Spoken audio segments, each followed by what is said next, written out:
भस्म हे असे प्रभावी आहे की ते धारण करणाऱ्या व्यक्तीस पावन करते, तर अन्य वस्तूंना शुद्ध आणि पवित्र करते.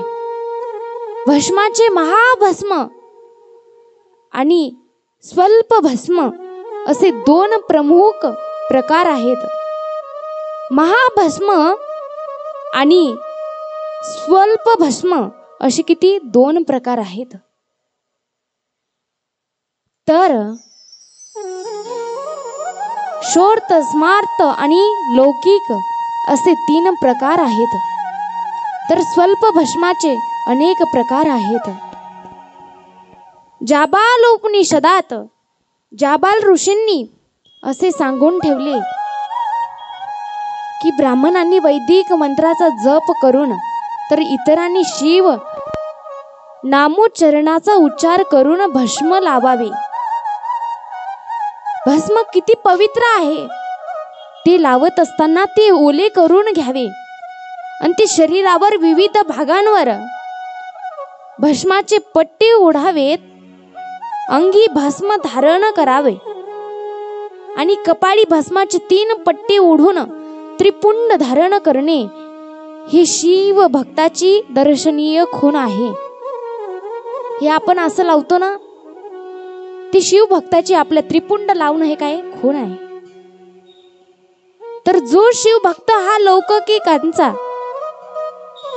नाही तर अंतिम मोक्षाचा अभिलाषा आहे, त्याने तर भस्म लेपन करणे हे अत्यंत आवश्यक आहे. असे श्रुतीचे सांगणे आहे. सर्व वर्णाश्रमांच्या शिव भक्तांनी हे भस्म विलेपन करणे हे अत्यंत आवश्यक आहे. पहा, जो भक्त भस्म धारण करत असतो, जो भक्त भस्म धारणच करत नाही, त्याची कोणतीच शिव उपासना ही फलद्रूप होत नाही. त्यास खऱ्या शिव तत्वाचा ज्ञानाचा लाभ आणि त्याची अनुभूती येत नाही. त्याची पूजन सेवा ही शिवास मान्यच होत नाही. जो अंगाला भस्म लावत नाही तो शिवास पूजनीय नाही, वंदनीयही नाही. सूत महाराज पुढे काय सांगतात आपण ऐकू की आता कोणी कसे भस्म लावावे ते ऐका.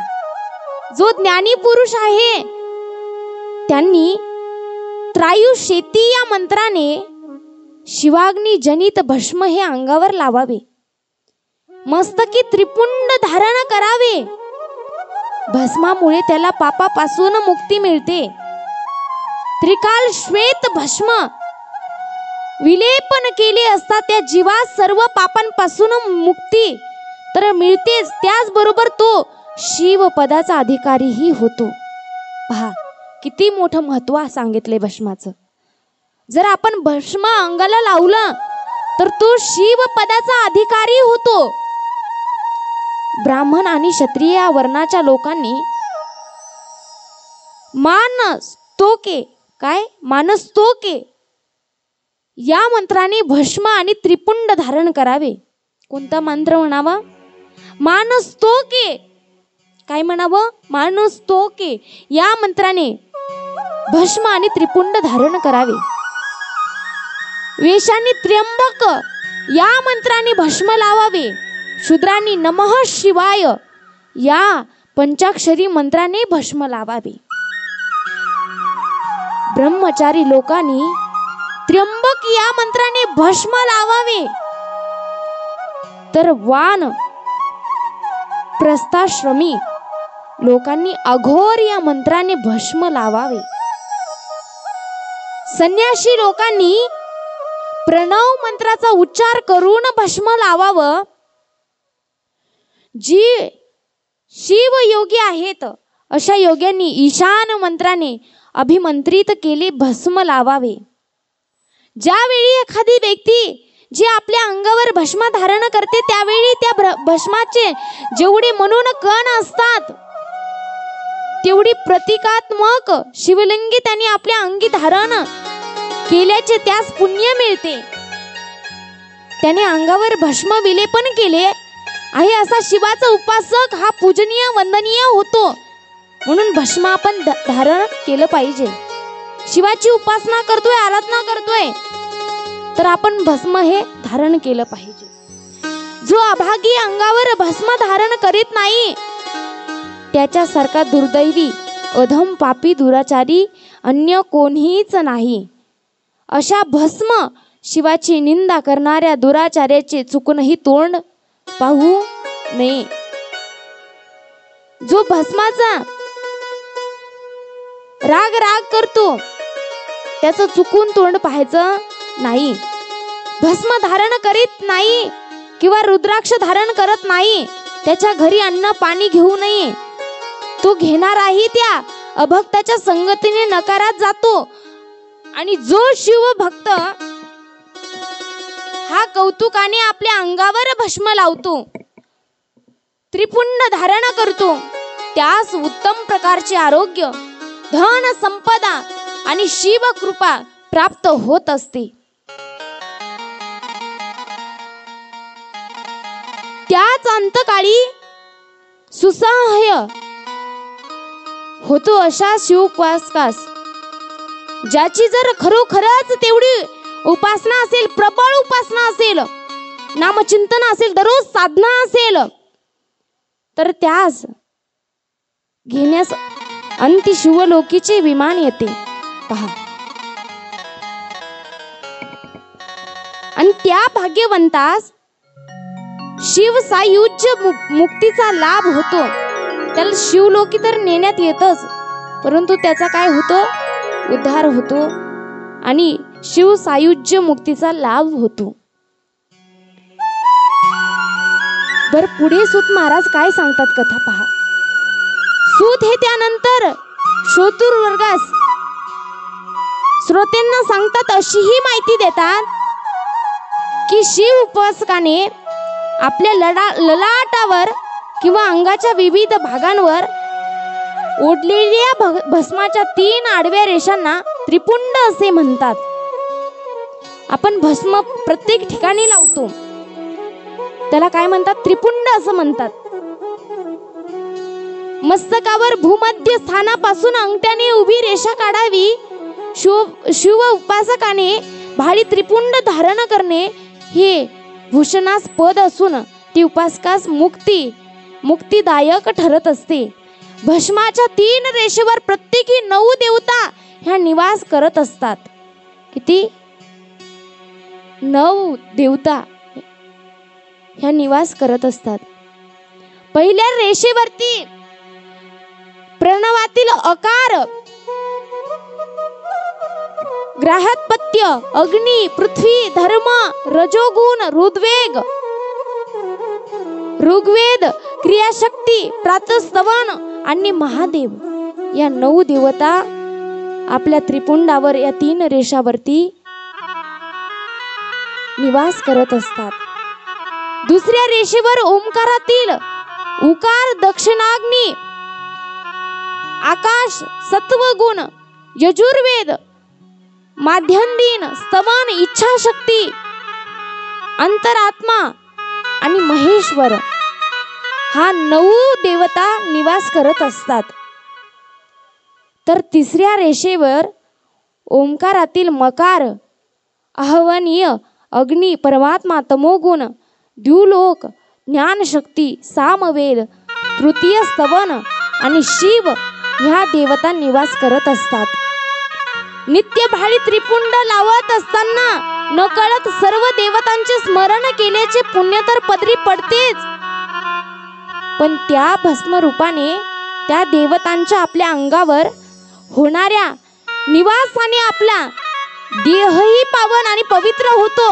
आणि या देवतांचे स्मरण करून भस्म लावणारा जीव हा सुख भोगासह मोक्षाचाही अधिकारी होतो. म्हणून आपण त्रिपुंड भस्म लावलं पाहिजे, धारण केलं पाहिजे. भस्म काय सांगून जातं पहा. आपल्याला भस्म नावच असं आहे की ते कायम मिटून जातं ना, आपलं एक दिवस काय होणार आहे तर भस्मच होणार आहे. त्यामुळे भगवान शंकर अंगावरती भस्म धारण करतात.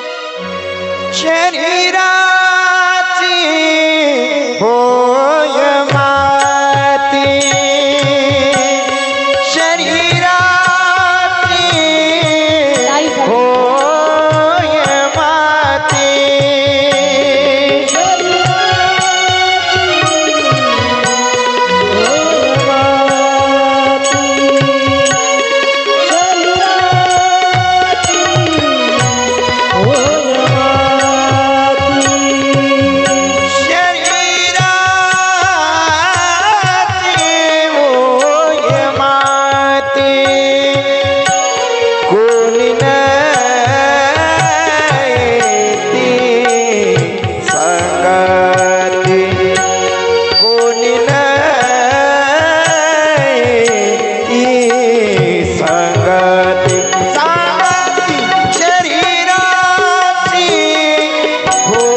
भसनवटी सारी अवघी कामे खोटी अंती जाणे भसनवटी कोणी नाही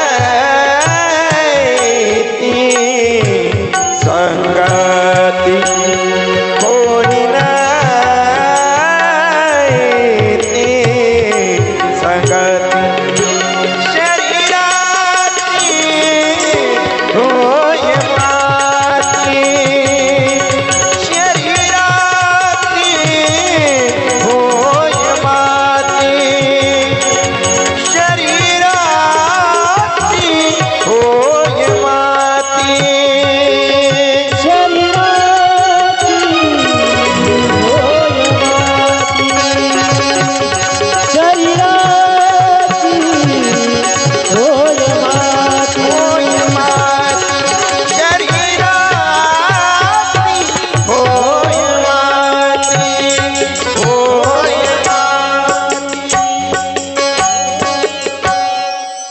भोलेनाथ अंगाला भस्म का लावतात तर त्याचं कारण आहे, कारण शेवटी आपल्याही शरीराचं भस्म होणारे, त्यामुळं भगवान भोलेनाथ भस्म धारण करतात आणि आपणही धारण करत जा, धारण केलं पाहिजे.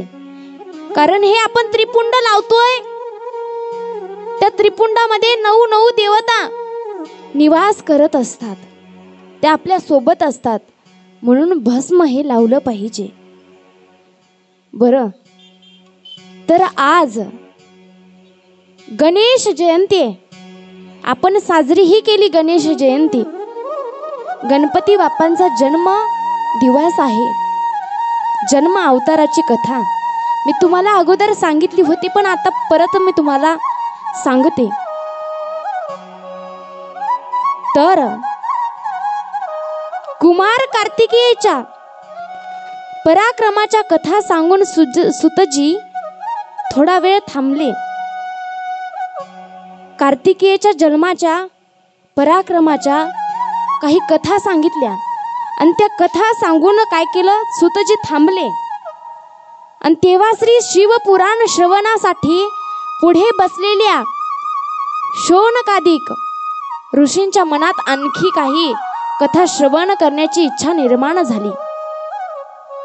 तेव्हा त्यांनी सुतांना विचारले, हे मुनिवर, यानंतर पिता ब्रह्माजींनी नारदांना आणखी कोणत्या कथा सांगितल्या, त्या कथा आम्हाला पुढे सांगा.